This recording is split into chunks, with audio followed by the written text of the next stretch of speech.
पंजाब के दरियाओं के अंदर सैलाबी सूरत हाल बरकरार है और आज रात को ख़ास तौर पर रावी और चिनाब के अंदर ऊंचे दर्जे के सैलाब हैं। पीडीएमए पंजाब और रेस्क्यू के हुकाम ये बता रहे हैं कि आज ख़ास तौर पर रावी में शादरा के मकाम पर रात को 12 बजे के करीब एक बड़ा रेला जो है वो वहाँ से गुजरेगा। तो शादरा के मकाम पर रावी का वो पुराना ब्रिज भी है जो कि बहुत पुराना है, जो पहले इस्तेमाल हुआ करता था। अब भी ये ब्रिज इस्तेमाल होता है और इस ब्रिज के ऊपर भी नज़रें होंगी क्योंकि इतनी ज़्यादा मिकदार में पानी पहले रावी में और इस ब्रिज के नीचे से गुजरे बहुत अरसा हो चुका है। पीडीएमए के हुकाम ये बता रहे हैं कि 1988 के बाद इतना ज़्यादा पानी पहली दफ़ा रावी में दोबारा आया है। उनकी ये तवक्को है कि इस ऊंचे दर्जे के सैलाब के दौरान रावी के अंदर तकरीबन 2 लाख क्यूसेक के करीब पानी जो है वो आएगा। लेकिन पीडीएमए पंजाब के हुकाम का ये दावा है कि उन्होंने अपने इंतज़ामात ऐसे मुकम्मल कर रखे हैं कि ये जो पानी आएगा ये ज़्यादा नुकसान किए बगैर यहाँ से गुजर जाएगा। और इन इंतज़ामात से उनकी मुराद ये है कि उन्होंने जो रावी के इर्द गिर्द लोग आबाद थे, जो आबादियाँ हैं, या जो लोग आकर रावी के रिवर बेड के अंदर आबाद हो गए थे, उनको वहाँ से निकाल कर महफूज मकामात पर मुंतकिल किया है, उनको उन इलाकों को खाली करवाया है और लोगों को वहाँ से एवैक्यूएट किया है ताकि कोई जानी नुकसान ना हो।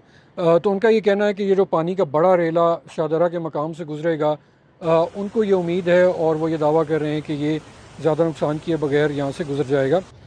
लेकिन इसके साथ साथ रावी में और मकामात पर भी ऊंचे दर्जे का सैलाब है। जैसे जसर के मकाम के ऊपर 2 लाख क्यूसेक से ज़्यादा पानी जो है वो गुजर रहा है। इसी तरह रावी ने आज दिन में भी और कल रात में भी बहुत से मकामात पर पानी जो है रावी से निकल कर वो मुख्तलिफ़ इलाकों के अंदर गया, नारोवाल के अंदर और डाउन स्ट्रीम भी, जहाँ पे उसने कुछ नुकसानात किए। साथ ही चनाब के अंदर भी ऊंचे दर्जे के सैलाब हैं। चनाब में 2 हेडवर्क्स कम अज़ कम जो हैं वहाँ पर बहुत ज़्यादा प्रेशर है। खानकी और कादराबाद में आज दिन में भी एक कंट्रोल्ड एक्सप्लोजन करके एक ब्रीच किया गया था मंडी बहाउद्दीन की तरफ, जहाँ से पानी बाहर निकला और वो कुछ इलाकों में दाखिल हुआ। वहाँ से मज़ीद कुछ लोगों का इनखला करना पड़ा और पीडीएमए ने हिदायत जारी की थी कि लोग वहाँ से निकल जाएँ, वो इलाके छोड़ कर खाली कर दें। इसी तरह चनाब के मुख्तलिफ़ मकामात के ऊपर ऊंचे दर्जे के सैलाब हैं और कुछ हेडवर्क्स के ऊपर काफ़ी प्रेशर होगा।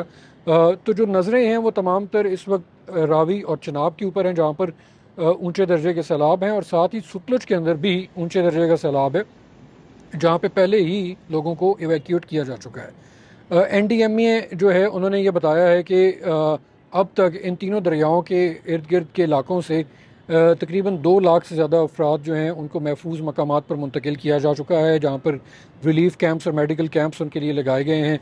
और अगर ज़रूरत पड़ी तो मज़ीद लोगों को भी जो है वो एवैक्यूएट किया जा सकता है इन दरियाओं के इर्द गिर्द के इलाकों से।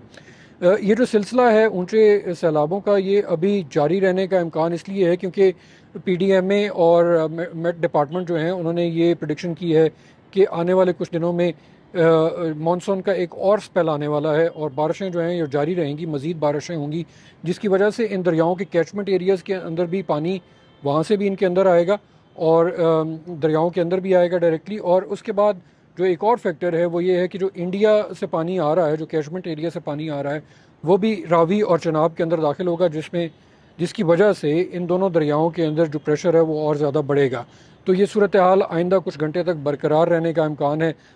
अभी तक के लिए जो नज़रें हैं वो रावी के ऊपर शादरा के मकाम पर होंगी, जहाँ से एक बहुत बड़ा रेला आज रात को गुजरेगा।